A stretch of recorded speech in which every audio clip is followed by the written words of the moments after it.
For all of you who watched Rainy's videos early on, when we were in the thick of the puppy mill rescue, I want to thank you. You got me up to about 670 subscribers before YouTube turned my channel off.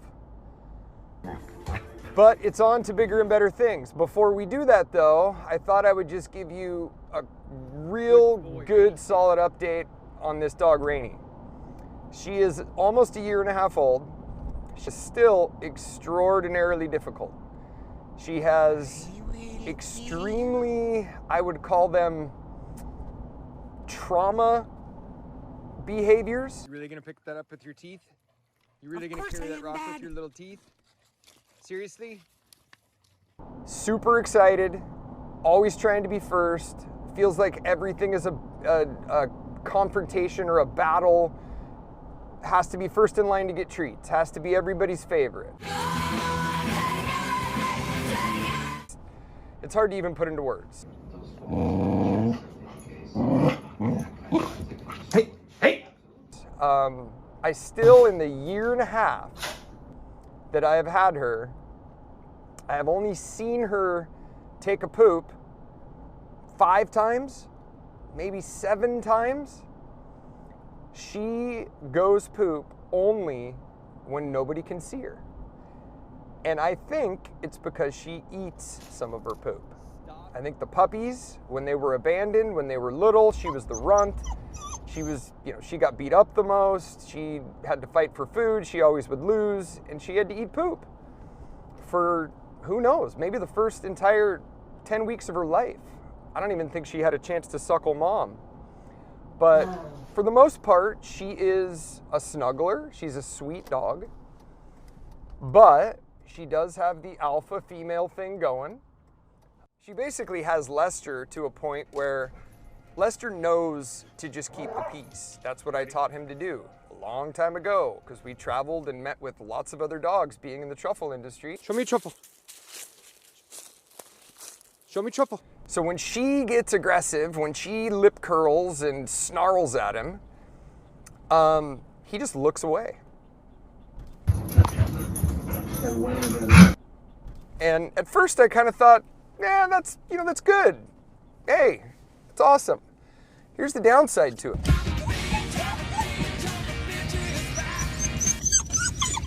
Lester and I's relationship has significantly been harmed. The end zone. It's caught. It's Rick Lewis. We can no longer snuggle with one another without creating an anxious environment. We can no longer, just have him come into the room and say hi and come up and hop on my lap, or because she gets aggressive. She's slowly making progress. Taking her to the dog park like I've been doing very consistently and keeping her exposed to other dogs has been great for her. And I think she's gonna make it. I had a little problem with her kind of scurrying out the door and running up to the neighbor and barking aggressively at the neighbor, but she really is just a big puss. You're gonna be okay. But taking on a rescue dog is a very, very big responsibility. And I don't recommend it to anybody, especially a working dog. And if you get one of these puppies that are traumatized, it's gonna be a long frickin' road for you. I can't control when YouTube decides that my message is not what they wanna hear, so they turn me off. But I'd like to invite all of you over to my new channel called Ackerman Alliance. And Ackerman Alliance, I'll put the link in the video description. And I want to ask all of you, please do what you can to promote this channel. This is going to be the springboard into the 1,000 acres I want to buy in Northwest Washington and turn it into a large breed, aggressive dog, unadoptable dog rescue. We're going to have a crap load of dogs that are going to need rescuing. As we've seen, during COVID, everybody got a dog. Everybody got a dog. And there's gonna be a point at which these dogs are just people are not gonna have time for them anymore. Either remote work's gonna go away or something. So go to my new channel, Ackerman Alliance channel. We're still gonna focus on things, but it's just gonna, we're still gonna focus on the dog rescue and those things, but we're going to go a little deeper. We're going to go into how do we reunite this country? How do we get people having fun again? How do we get people talking to one another without so much resentment and angst and just divisiveness? Our country is crumbling right before our eyes. And the reason I started Ackerman Alliance was essentially just to take all the things I've done in my career, from working in the film industry to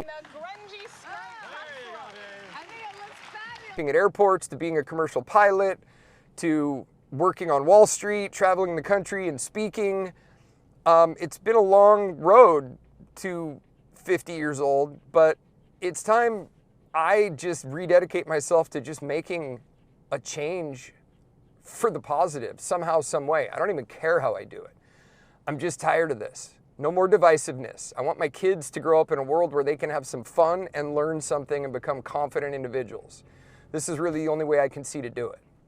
So thanks for following the Rainey story. Remember to subscribe to Ackerman Alliance. Link will be in the description. And get that out for me. Help post it. We're going to do some good, fun stuff. And dogs will benefit from it.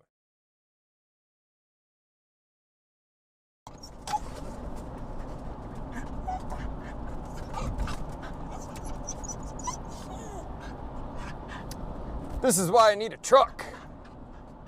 Need a truck and a dog kennel.